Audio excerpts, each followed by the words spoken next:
Today I am in Little Rock, Arkansas. I traveled here from Branson yesterday and I spent the night at the Pilot Truck Stop, which is located at 3300 Highway 391 North. The truck stop is located in an area with a lot of truck stops, and as you can see, there seems to be more demand than supply. There were a half dozen trucks simply parked on the shoulder of an on-ramp of the highway, which I am assuming they did because they couldn't find a spot at one of the truck stops. Fortunately, there was plenty of parking for cars. Today is going to be a work day because I need to get caught up on some work after my week in Branson with family.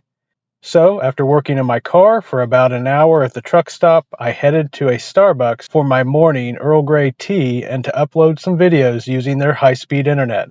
The Starbucks that I found was located on Broadway near downtown. As always, it was a nice place, and since it was early in the day and fairly cool out, I found a spot on the patio. After working for a couple of hours, I decided that it was time to get some breakfast. Doing a Google search for bagels in the area, I found a place called Community Bakery, which was nearby on Main Street. It was a nice restaurant with a cool cafe coffee shop vibe, and they definitely had lots of baked goods, as you can see from the deli cases packed with pastries and other items. I found a table where I could enjoy my everything bagel with vegetable cream cheese. Their bagels weren't the greatest, and the cream cheese was simply a 1-ounce pack of Philadelphia cream cheese, but I am guessing that bagels aren't their specialty. And, overall, it was a good breakfast. After a quick bite to eat at Community Bakery, I headed to another Starbucks to continue working. This Starbucks was located at 2815 Cantrell, which is north of downtown near the river. It was a good place to settle in for a couple more hours and finish my work for the day.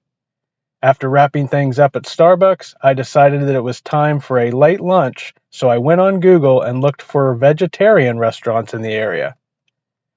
I found a place that was nearby at River Market, which is a popular area downtown on the river that features an indoor food court. There was a restaurant at River Market called Blue Sage, which was listed as an all-vegan restaurant. Unfortunately, when I got to River Market, it was closed. The sign said that it was open until 3 on Saturdays, and it was already 3:30. So I looked on Google for another option, and I found a nearby restaurant called The Root Cafe. Just pulling into the parking lot, I could tell that it was going to be unique and interesting, and it didn't disappoint. The inside was a cool little space with a lot of character, but I decided to sit outside at one of their multiple patio areas. The signs on the tables highlighted the fact that they bought local ingredients and supported local growers of all different types and sizes.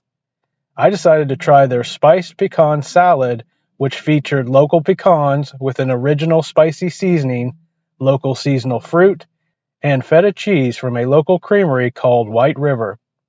It was served with a very unique cumin vinaigrette. It was really good. By the way, I am primarily vegan, but when I am traveling, I give myself the liberty to be vegetarian so I can try a broader variety of food. I'm glad I do, because if I didn't, I would have missed out on amazing food like this. If you are ever in Little Rock, then definitely check out the Root Cafe. Well, that was my day in Little Rock, which I primarily spent in the downtown area. It is now time to hit the road to Memphis, Tennessee, which is where I will be in my next video. See you there.